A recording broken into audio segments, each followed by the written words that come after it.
Hindi natin alam buo ang plano ng Diyos, kapatid na Luz, ano? Opo. Pero ako, ang aking nakikita at naniniwala ako, gumagawa ang Diyos sa mga paraang hindi natin agad nauunawaan. Pero ano man ang mangyari, ang paggawa ng Diyos ay sa ikabubuti ng mga taong naghahanap at natatakot sa Diyos. Amen. Yun ang nakasulat sa Biblia. Amen po. Hindi ko alam kung hanggang saan ako aabot, kapatid na Luz. Nasa sa Diyos ang pagpapasya. Pero naniniwala ako na kailangan tayong magpatuloy. Huwag tayong aatras. Mga kapatid, kung nagkakasala kayo, huwag kayong umatras. Magsisi kayo at tayo ay humingi ng tawad sa Diyos. Baka sakali na maawa ang Diyos sa atin.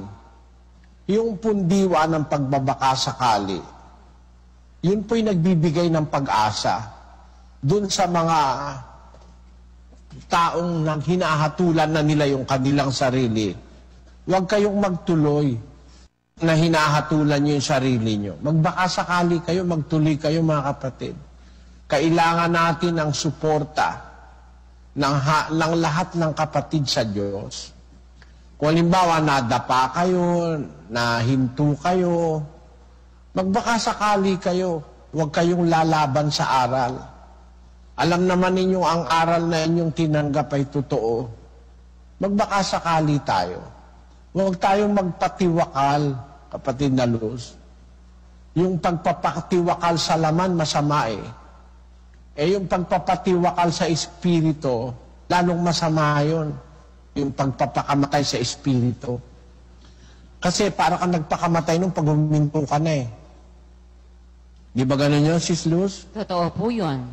Pag huminto ka na, tapos na. Wala na po. Kaya nga naalala ko yung sa kay Jonas eh. Yun nga. Sabi, buhatin niyo ako. Sabi ni Jonas. Nung panahon ni Kapatid Perez, ang paliwanag namin dyan, kasi tamad talaga itong si Jonas, nasa barko, binabagyo na, natutulog pa. Nung malaman ng mga tripulante ng barko na kaya dumating yung bagyo dahil sa kanya, kasabi-sabi, sige, buhatin niyo ako, hagis niyo ako sa dagat.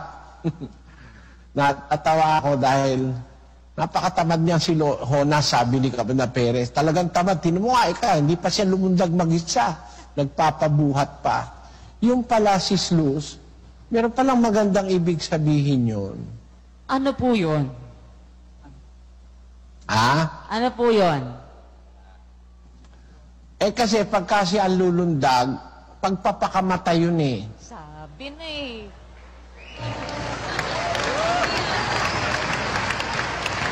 Opo. Kasi nasa gitna ka ng dagat na pagkalaki-laking dagat, papunta sa Tarsis. Tapos napakalakas ng bagyo. Pag lumundag ka, para ka nagpakamatay nun dahil wala ka ng eskapatorya, wala ka ng pag-asa roon. Tiyak na mamamatay ka na, malulunod ka na, lulundag ka eh. Kung buhatin siya ng mga tao, kung ang paniwala nyo, talagang ako ang malas, itapon nyo na ako, buhatin nyo ako, pero ayaw siyang mag-isang lumundag kasi tiyak na pagpapakamatay yun, kapatid na Luz. Opo. Yun nga po na. Napag-usapan namin kayo na. Alam ni Jonas, bawal magpakamatay. Sige, kung gusto nyo, buhatin nyo ako. Kayo ang managot. Hindi ako mananagot sa Diyos. Ayun nga, binuhat siya.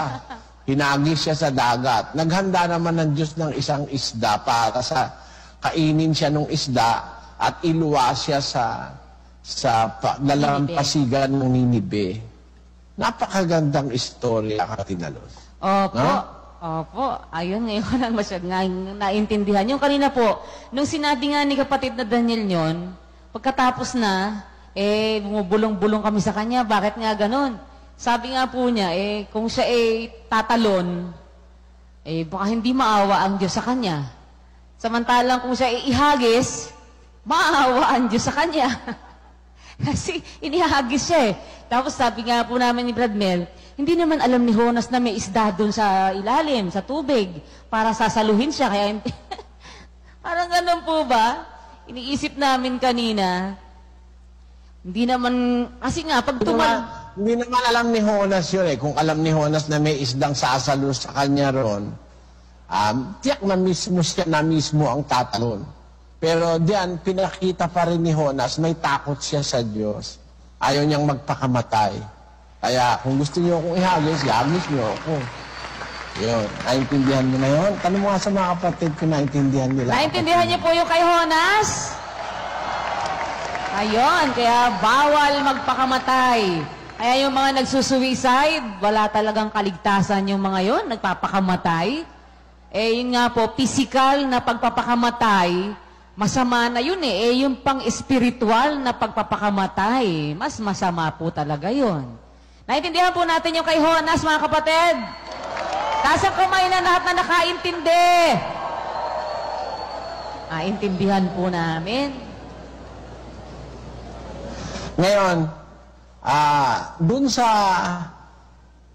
ginawa ni Jonas, inilagay niya yung kapalaran niya sa kamay ng Diyos, hindi sa kanyang sariling kamay. Alam mo kung bakit, Sis Luz? Bakit po? Basahin mo yung unang Juan 3:20. Sapagkat kung hinahatulan tayo ng ating puso, ang Diyos ay lalong dakila kaysa ating puso at nalalaman niya ang lahat ng mga bagay. Kaya kung may nakakaramdam sa atin na hinahatulan mo na yung sarili mo, parang gusto mo nang umatras, tandaan nyo, galing sa Satanas yung damdamin na yon. Naaatras ka na kasi para sa kanya ka na. Siya ang nag-uudyok sa'yo noon, matras ka na, hindi ka na maliligtas.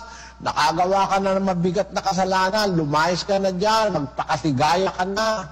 Merong mga ganun sasabi, ngayon lang ika ako liligaya bayaan mo na lang ika. Ganun ang mga salita ng iba magpapakaligaya na raw siya. Hindi pagpapakaligaya yun, pagpapatiwakal yun, pag huminto ka na sa paglilingkod sa Diyos. Kaya ang sabi sa Biblia, kung hinahatulan natin ang ating puso, kasi hindi naman diwa ng Diyos yung hatulan mo yung sarili mo, ang Diyos ang wika ay lalong dakila kaya sa ating puso. Dahil nalalaman niya ang lahat ng bagay na nasa ating puso. Kaya, mas mabuting ilagay natin kapalaran natin sa Diyos. Huwag mong hatulan sarili mo. Biyaan mo na lang ang Diyos ang humatol sa'yo. Magbaka sakali ka, kapatid. Tuloy lang ang isa kong pananalig. Si Kristo'y namatay dahil sa ating mga kasalanan. Di ba ganon, mga kapatid? Opo. Kung ang atin mang kasalanan ay mabigat, may nananagot sa ating kasalanan, wag lang nating sasadyain magpatuloy na tayo ng magpatuloy. Magsisi tayo. Sabi nga nung awit natin, magsisi sa madlamong sala, sa tuwing mag-aalay ka. La la la la la la la sa ating pagkalima. Merong ganong awit tayo no? Magsisi. Tapos yung buhay nating dumis-dumisan, itangis natin sa Diyos mahugasan, magsisi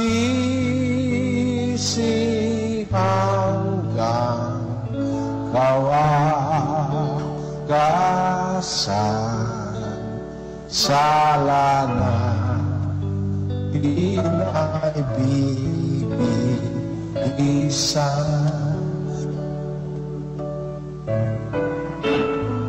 sa pusong marupok, iyukit aral ng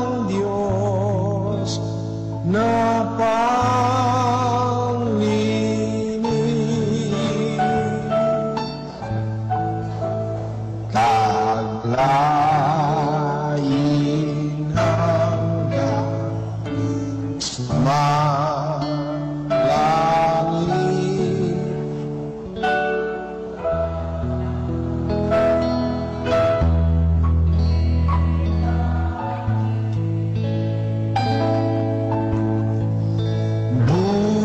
Buhay natin dungis-dung,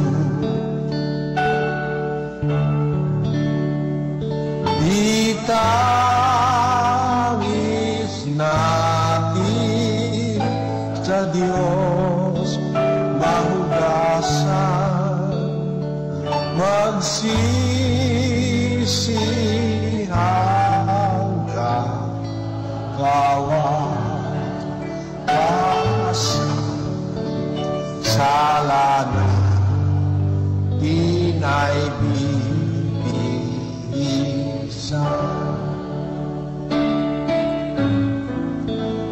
tungkulin ay huwag bibitawan,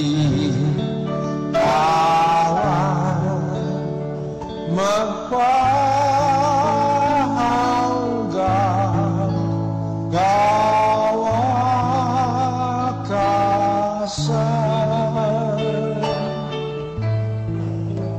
Kung tayo'y marangal, buhay wala ng kamatayan.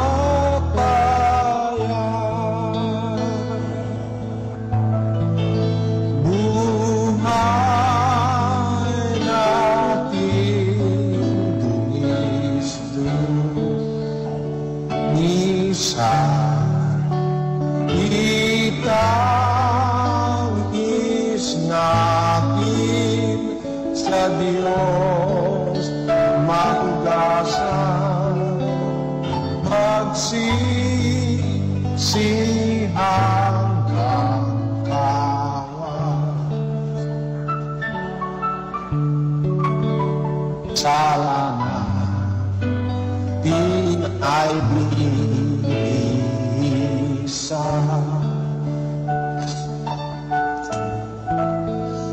do'y wala na ang panyuhan. Hirap dito'y masagana,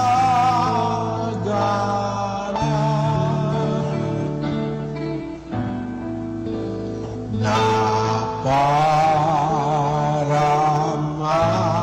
maglalita,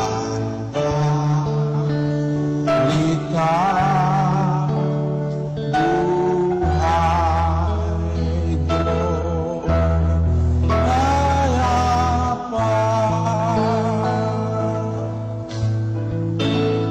Buhay natin dungis-dungisan, itangis natin sa Diyos mahugasan, magsisi hanggang kawakasan. Sala na tinay bibisan.